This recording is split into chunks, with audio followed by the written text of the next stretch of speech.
no ar, família sem bula.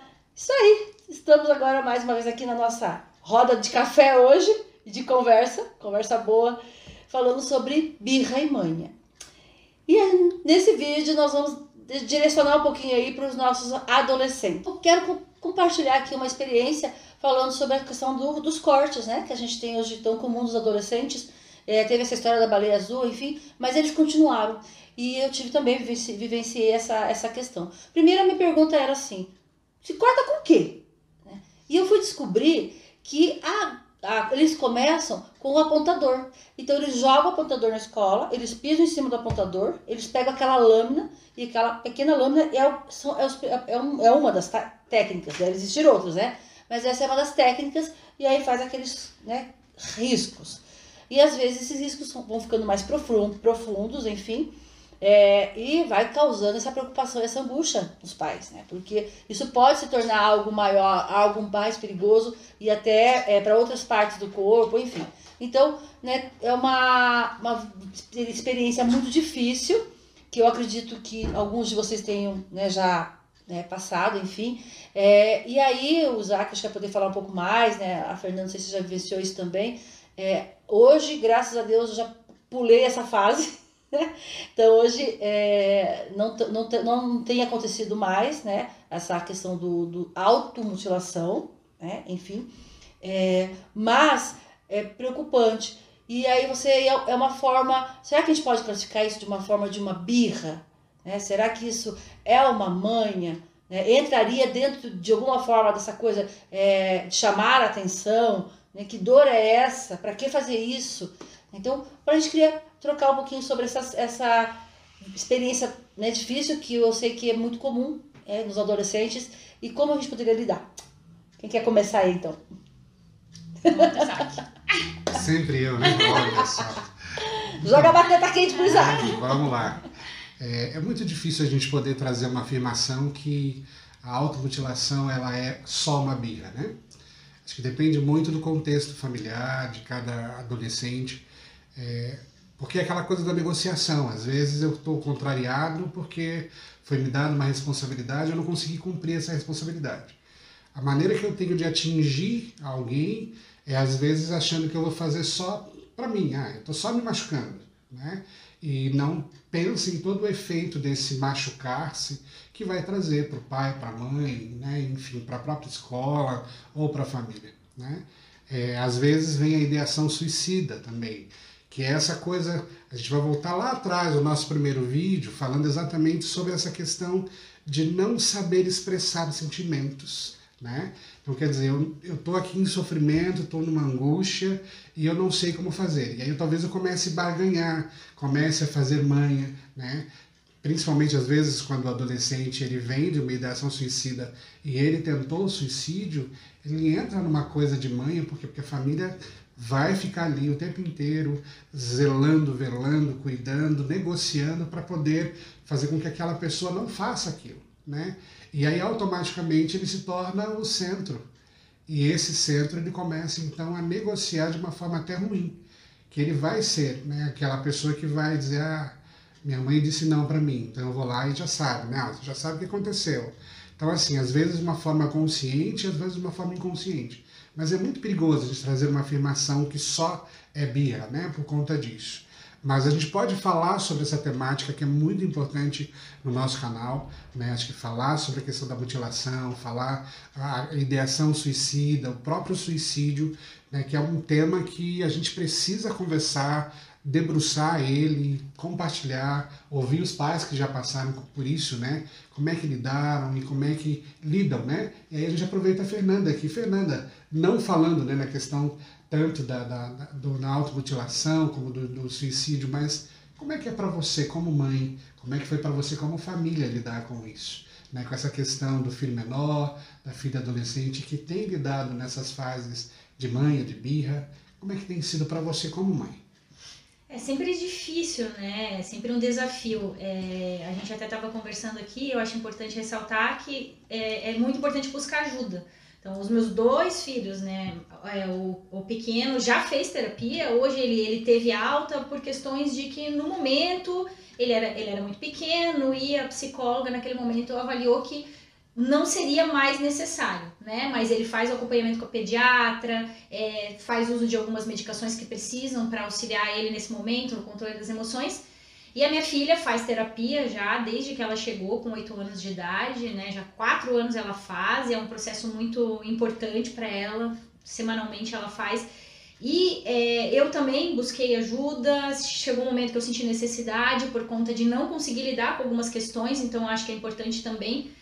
Eu leio bastante, me informo, mas às vezes isso não é o suficiente, né? A gente, claro, todo pai procura, né? Vai, lê, pesquisa, vê uma situação nova, a gente já vai, já pesquisa, né? Hoje a gente tem muito acesso à informação, internet, mas às vezes isso não é suficiente. Então esse suporte também aos pais eu acho que é muito importante, porque nunca é fácil, né? Eu passei, né, pela mesma situação da Fábio, estou passando ainda essa questão, né? A gente fala, né? Até quando? Até essa dificuldade de julgar exatamente isso. Será que é só birra? Será que tá fazendo só para chamar a minha atenção essa questão de automutilação, essa questão de falas, escritas, suicidas, que eu vivencio isso, né? Com a minha filha, estou vivenciando, então, esse medo. Então, é um depoimento. Agora, de quinta para sexta, eu passei a noite em claro. Eu não dormi pensando nisso, né? De não conseguir dormir por conta de que novamente ela voltou a falar nisso, ela tinha parado e voltou por uma mudança que ela tá passando, e aí até que ponto, né? E aí eu tive uma conversa com a psicóloga dela na sexta-feira, e a minha pergunta pra psicóloga foi, tá, mas qual é o feedback que você pode me dar? Ela, um dia vai chegar a fazer de fato, né? E aí a psicóloga, porque eu como mãe, é o que eu gostaria, né? O medo, né? Ela falou, eu não posso te falar isso, né? Assim, o que eu posso te falar é que no processo terapêutico ela traz isso ou aquilo, né? Ela deu algumas orientações, mas eu não posso te dar a certeza de que ela nunca vai fazer, né? Então, claro, só que você não pode ficar refém disso. Aí eu falei pra ela, mas como que eu não vou ficar refém, né? Então, essa dificuldade de a gente conseguir lidar, porque aí entram os nossos sentimentos, né? Os sentimentos em relação ao filho que tá passando por aquela situação e de saber como agir, e que realmente eu acho que a gente se sente muito refém, né? É difícil não se sentir refém. E eu me sinto assim, eu até conversei com ela sobre isso, eu falei, não é assim que a gente resolve as coisas, vamos conversar sobre o que você tá sentindo, porque eu me sinto não vivendo, no sentido de que nessa tensão de vai fazer, não vai fazer, eu tenho que vigiar, até que ponto eu tenho que vigiar, não posso deixar sozinha, né? Então, sim, eu acho que buscar ajuda porque é importante e porque a gente não consegue realmente lidar com tudo sozinha. Eu senti essa necessidade de chegar um momento que eu não conseguia mais lidar, né, com todos esses desafios. Algo bem importante que até o Isaac comentou em relação a essa fase é o emocional. O adolescente, quando ele chega nesse nível, não é algo que aconteceu de repente. É um emocional que já está fragilizado, às vezes, desde a infância, às vezes desde a pré-adolescência, e isso vai aflorando com o tempo. Não que talvez, né, como a profissional falou, né, ninguém pode dar certeza, assim como um médico não pode dar certeza do que vai ou não acontecer com o paciente, né, mas de um âmbito geral, ela vai analisar esse emocional e vai tirar as orientações, né, de não ficar refém desse momento. Porque entra naquilo que o Isaac comentou, né? De você acabar sufocando o seu filho no aspecto emocional, de querer sempre estar ao lado, presente, a ponto de não deixar a pessoa respirar, né? E quando a gente está com o emocional fragilizado, né? A criança, o adolescente, isso pode até agravar, né? Em relação dessa pressão que a mãe acaba colocando em cima, ou a entrar naquele aspecto que o Isaac falou, né, eu entendi que esse meu comportamento vai trazer isso aqui, eu entendi que esse comportamento vai trazer um benefício ou outro, né, mas como o Isaac apontou, né, a gente não pode generalizar, né, nem sempre vai ser manha, nem sempre vai ser birra, às vezes pode ser depressão. A depressão na infância é muito comum, tem gente que, criança com depressão não existe. Pré-adolescente com depressão é frescura, não é? Falta de surra. Né? Falta de surra. Então, assim, se a gente não quer fazer alguma coisa, é preguiçosa, levanta e vai varrer a casa, vai limpar que já vai passar. Então, existe isso, né? Eu passei por isso, acredito que todo mundo aqui passou passou por isso, né? De que a depressão na infância, na adolescência, ela não existe. Mas é uma mentira, isso é um mito. A depressão existe na infância e ela vai quando os pais enxergam que isso tá se agravando, já tá lá na adolescência. E daí fala assim, não, isso aconteceu de uma hora para outra, ela mudou. Mas às vezes não é isso, não virou a chave de uma hora para outra. É algo que foi gradativo, na infância, na pré-adolescência começou ali, não foi trabalhado, os pais não buscaram atendimento clínico, não buscaram um profissional, porque não viam, né, esse comportamento, só foi realmente atrás de um profissional quando a bomba explodiu. Né? E daí foi assim, não, esse ano ela mudou. Às vezes não foi no ano. Veio de um histórico, né? Todos nós temos um histórico, né? Nada acontece de uma hora para outra, né? A gente sempre, todos os nossos aspectos emocionais é aquela bombinha, né? O reloginho que aconteceu na minha infância, eu fui trazendo, fui deixando, não fui tratada.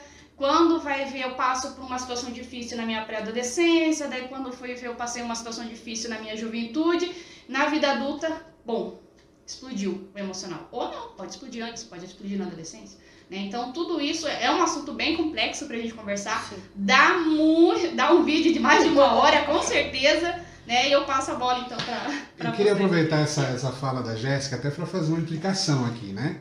Por exemplo, há poucos dias eu ouvi uma frase assim, o que aconteceu com a sociedade? Porque antigamente os nossos pais eles só olhavam pra gente e a gente obedecia. Né? E agora, não. O que aconteceu? E aí eu queria saber de vocês, o que vocês acham que aconteceu, por exemplo, né? Se você fizesse birra ou manha na sua infância lá atrás, o que acontecia? Como é que se resolvia? Sim,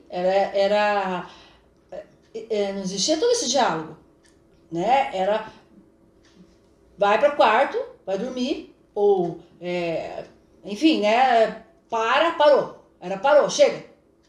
Né? E quando às vezes usava, eu nunca tive eu não me lembro do cala a boca, né? Mas de uma forma, essa forma mais agressiva, mas era parou, chega. Eu lembro uma coisa, minha mãe fala assim, chora, mas eu não quero te ouvir chorando. Eu tinha que chorar, chora baixo, né? Mas o que eu acho que mudou? Eu acho assim, o que eu percebo? Eu vejo que, lógico, o acesso às informações, né? Televisão, internet, youtuber, enfim. Existe uma palavrinha que eu acho assim, que é a palavra do milênio, sei lá o quê. Empoderamento. Entendeu? Então, assim, hoje me dá essa sensação que eles são mais empoderados, né? Então, assim, são extremamente... Eles desenvolveram, né, uma percepção muito refinada do olhar dos pais. A gente não analisava, eu jamais ficava observando o comportamento dos meus pais, se estava certo, se estava errado, estava sempre certo, porque é pai, mãe, tá certo. Hoje não, eu acho que eles começam não tá certo isso que a minha mãe tá fazendo. Tem criança que fala que vai ligar pro conselho tutelar. Não fale assim comigo porque eu vou ligar pro conselho tutelar. Eu tenho meus direitos. Né? Então, quando, né, imagina que eu sabia que existia algum órgão que cuidasse das crianças, dos direitos das crianças, enfim. Então, eu acho que essa informação, né, dá a eles alguns subsídios, né, de se posicionar, né, e de enfrentar, porque eles acham que isso tudo é argumento. Né? Então, quando você fala, né, eu acho muito engraçado que a minha filha, eu falo assim, vai lá, você tem que lavar a louça, né? Enfim. Ela fala, tá, você me adotou pra quê? Ela fala isso. Né? Porque se a minha intenção era uma empregada, eu falei, não, minha filha, era muito mais barato eu contratar uma empregada do que adotar você.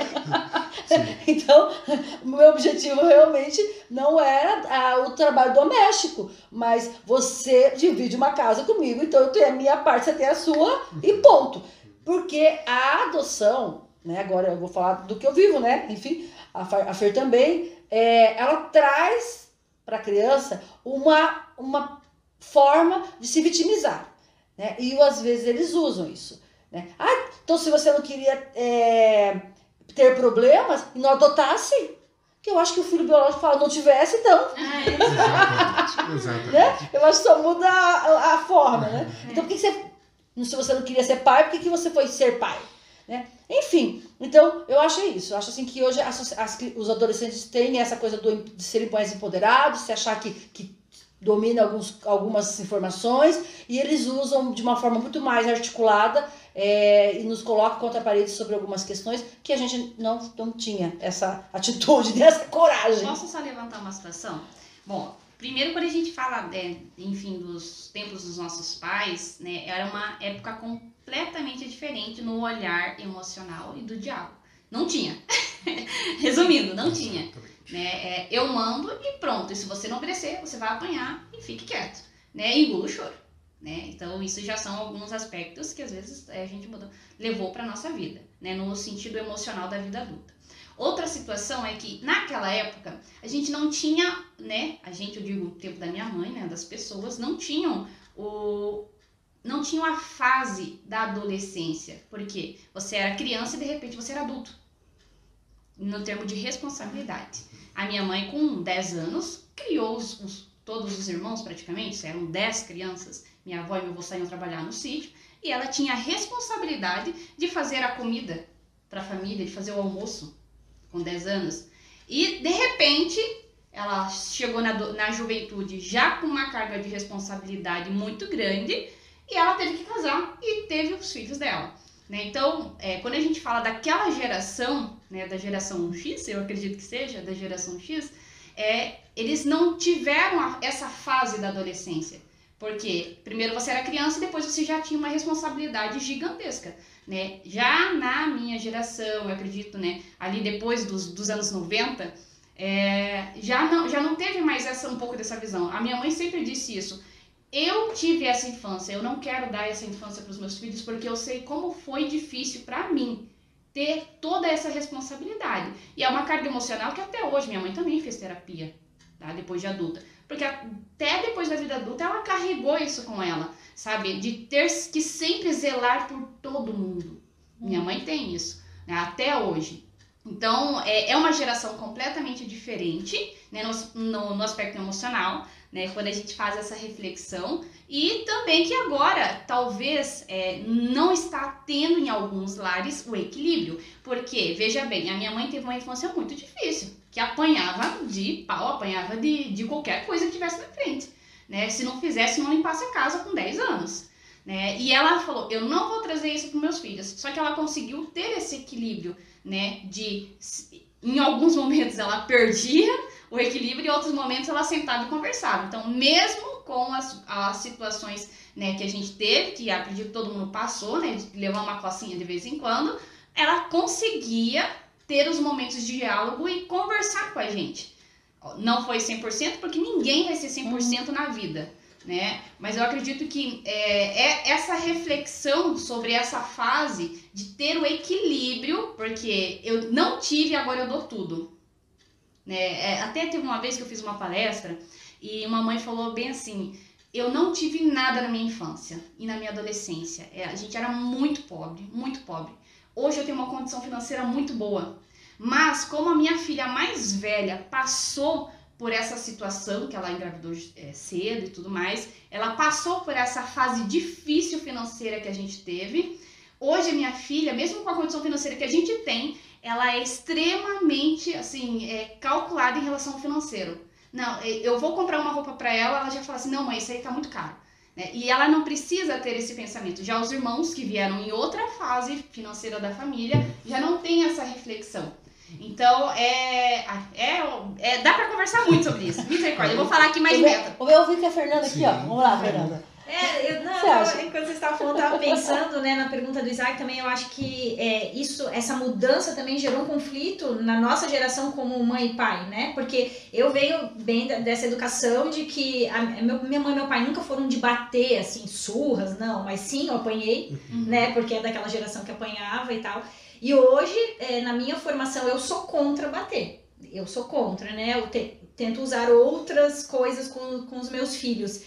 Mas eu acho que a gente fica naquele conflito porque as pessoas, ao mesmo tempo que cobram que você não bata, tem pessoas que cobram que você bata, né? Exatamente. Então, aí a gente entra nessa questão da birra, porque às vezes tá lá fazendo uma birra, daí, nossa, né? É falta de umas palmadas. Então, você se sente, nossa geração, como pai e mãe, a gente se sente julgado dos dois lados, né? Sim.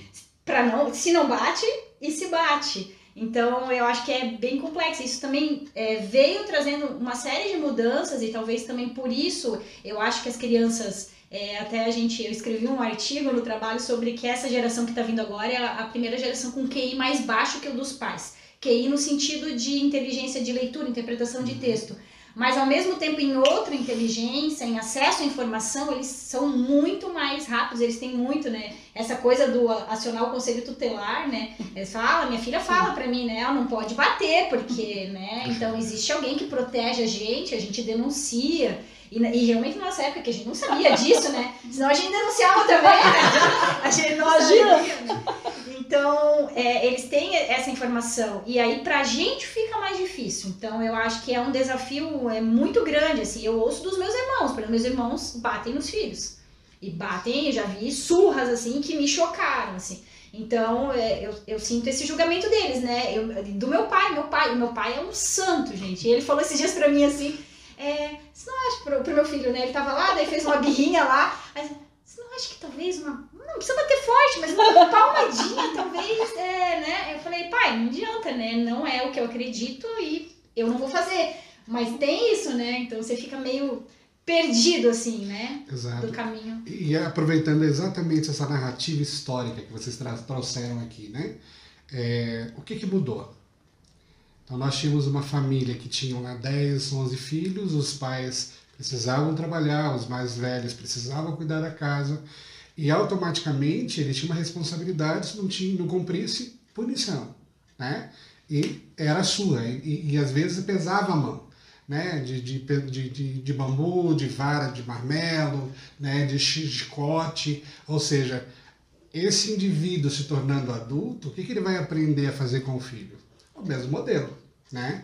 Já que eu apanhei, né? Eu só me tornei essa pessoa que eu fui por conta da sua que eu levei. Não foi por conta da sua, né? Então a gente quando fala do empoderamento, Fábio, hoje, atual, é responsabilidade de quem esse empoderamento? Quem deu, né? Então quando nós fazemos essa análise sem nos colocar da nossa insatisfação e frustração, a gente só diz assim, lá atrás eu levei uma varada, foi bom? Não foi bom. Né? Mas eu resolvi não bater, ou eu bati, ok, então fui nos dois caminhos ali, bati e não bati, né? Só que ao mesmo tempo eu estou fazendo todo um movimento para o meu filho ganhar de tudo, do bom e do melhor, sem ele ter uma responsabilidade, sem ele ter uma obrigação, sem ele saber o preço das coisas, sem ele saber a consequência. Quer dizer, ele sabe que meu pai vai trabalhar, a mãe vai trabalhar, mas ele abre a geladeira, tem tudo, o armário tem tudo, ele tem um quarto de brinquedo, ou seja, quem que está empoderando isso? E muitas vezes os pais, ele tem um quarto de brinquedo para os filhos que é dele, não é da criança, né? Porque ele não tinha aquela condição. E aí automaticamente, não. Doeu aqui agora. Doeu. Senti uma flechada nesse momento aqui. Toca lá, Isaac. Porque assim, essa reflexão é muito importante, né? Você que está aí nos assistindo, pense lá qual que é a narrativa. Então assim, o que mudou? Mudou porque nós mudamos. Nós tentamos dar essa qualidade de vida que os nossos pais não nos deram. Mas foi aquela qualidade que eles nos deram que nos fizeram vencer, lutar. Ou seja, desculpa, quando nós temos hoje um adolescente ou até um jovem, né? Está muito comum hoje um jovem de seus 25 anos, 26 anos, perdido vocacionalmente. Ele não sabe, ele fez faculdade, mas ele não sabe exercer. Ele não sabe se é aquilo que ele quer ou não. Por quê? Porque ao longo da vida os pais foram tentando fazer que o sofrimento dele fosse menor. E a gente não está dizendo, você precisa fazer o teu filho sofrer, mas dizer, o não faz parte da frustração. E a frustração faz parte da vida. Se eu não coloco isso como um conjunto, a birra, a manha, vai fazer parte da vida desse indivíduo no casamento, no trabalho, né, na sociedade. E aí nós temos uma sociedade adoecida, exatamente por quê? Porque a gente tem aquele saudosismo de, na época do meu pai era assim. Lógico, meu pai, se eu não olhasse, né, e eu não parasse o que eu estava fazendo, eu sabia da consequência. Só que hoje, quando eu falo assim, eu vou te pegar, prometo, 1, 10, 20 vezes, vou fazer não sei o quê, vou te colocar de castigo, e não faz, O que a criança vai fazer? Uma hora, quando vier, eu choro, né? Mas até vir, minha mãe já falou isso 10 vezes, nem acredito mais, acho que nem vai acontecer, ou meu pai, né? Então, assim, pensando sempre nessas ações. Então, fica uma dica. Se você falou que vai fazer, sou do partido da Fernanda, né? Lá atrás, talvez eu já tenha feito isso com meus filhos, né? Possivelmente eles vão assistir e vão dizer, não fiz, né? E eu lembro que uma vez eu quase peguei o meu filho que estava fazendo alguma coisa e eu fui correr atrás dele, ele tropeçou no tapete, quase bateu a cabeça na mesa de centro. Aquilo doeu em mim, eu falei, pronto, não posso fazer. E aí a tentativa é esse meio da comunicação. É cansativo, é repetitivo, né? Mas é um caminho que a gente pode chegar e dizer, né? Às vezes dá vontade de você bater, mas aí você tem que chegar e falar assim, mas às vezes também eu tinha que apanhar também, porque eu sou culpado, responsável disso, né? Então pensar sobre essa via de duas mãos, né? Como é que eu faço para poder lidar com essa questão da manha e da birra, mas não me colocando aqui na reflexão, eu não consigo, eu preciso me pôr, né? Porque talvez o meu filho seja resultado desse empoderamento que eu dei. E agora eu quero tomar de qualquer custo e dizer, não, você não tem mais. Mas eu dei a vida inteira, né? E aí automaticamente ele vai querer usufruir. Quem não quer ser empoderado? Sim. Né? Imagine se não. Tem uma experiência, assim, uma estratégia que eu usei, uso às vezes. Eu na verdade nunca soube se estava certo ou não. Talvez alguém aqui hoje pode falar pra mim. Enfim, que eu sempre usei, eu sempre usei o modelo positivo e negativo de alguns colegas, né? Então, às vezes, em alguma situação, eu estava com a minha filha e alguma criança fazia alguma situação de birra ou algum adolescente tinha um comportamento que eu achava errado e tal, e eu chamava, falei, o que você acha? Né, quando agora um pouquinho mais adolescente, tudo acho normal, mãe? Por que você não acha? Não acho normal. Por que você não acha normal? Não acho normal, porque eu acho que desrespeitou o pai, desrespeitou a mãe, porque respondeu de forma assim. Não acho legal. Enfim, hoje ela tá naquela assim, quando eu falo, comento às vezes dos colegas, ela fala, nossa, que preconceituosa. Enfim, né? Então ela mudou agora o nível ali, né? Do game. Mas teve um momento lá atrás que eu acho que foi muito importante, que eu fui passando para ela algumas coisas que eu não acho bacana, de educação mesmo, enfim, não usando ela como exemplo, mas usando outros, né? E falou, olha, claro, cada pai, cada família, ok, mas aí até a televisão, né? Então a gente tinha uma situação na televisão de alguma reportagem e eu falava, vem aqui assistir, assista aqui, dá uma olhada, né? E às vezes, mas por quê? Assiste. O que você acha que aconteceu? Mas eu sempre colocava essa pergunta, antes de dar a minha opinião. Eu perguntava sempre a opinião dela, né? Muitas vezes, de forma, né, naturalizava aquilo, não vejo problema nenhum, mãe, porque, né, não tem essa capacidade, esse QI. Às vezes essa capacidade de fazer todo o entendimento. Mas eu sempre fiz isso. Então hoje, o que aconteceu com isso, no meu ponto de vista? Se houver um questionário, né, com ela, o que você acha, o que a tua mãe pensa sobre isso, sobre aquilo, eu tenho certeza que ela vai responder o questionário e vai gabaritar, porque pode até ser que ela não concorde hoje, mas eu fui deixando bem claro durante todo o processo da formação dela até hoje, muitas questões que às vezes nem ela tá vivendo aquilo, mas que eu, né, não concordo. E aí, assim, ela tá na fase do namoro, e a questão da mãe e da birra, né, e do enfrentamento, né, acho tudo isso meio que junto. E aí uma coisa que eu sempre falei pra ela, não gosto de namorados se agarrando no muro da escola, em lugar nenhum. Né? Isso é uma atitude de intimidade, independente da idade, e falta de respeito com as pessoas. Nunca faça isso. Isso desde pequena, né? Enfim, hoje ela sabe, né? O namoradinho vem buscar, o namoradinho leva, ficou embaixo aqui do prédio, enfim. Eu falo, não subiu por quê? Tava lá embaixo namorando. Sim, mãe, mas estávamos conversando, fique tranquila. Né? Então, não sei, né? Eu acho que foi uma estratégia que eu fui utilizando e mostrando o que eu, mãe, eu, Fabiana, enfim, acho que é correto e não, né? Então, ela tem muito claro, né, o que ela vai desagradar ou não. Claro que daqui pra frente ela vai começar a ter a opinião dela e talvez algumas não sejam de acordo com as minhas, infelizmente. né? Mas eu sei que eu corro esse risco, mas eu vejo que isso surtiu alguns efeitos bacanas, né? Não sei o que Legal. o Isaac acha. E assim, acho que aproveitando a fala da Fernanda e da Fábio, família sem bula. A gente não tem uma receitinha pronta dizendo, ó, faça isso, passo 2, faça aquilo. Você vai ter que viver de experimentos, né?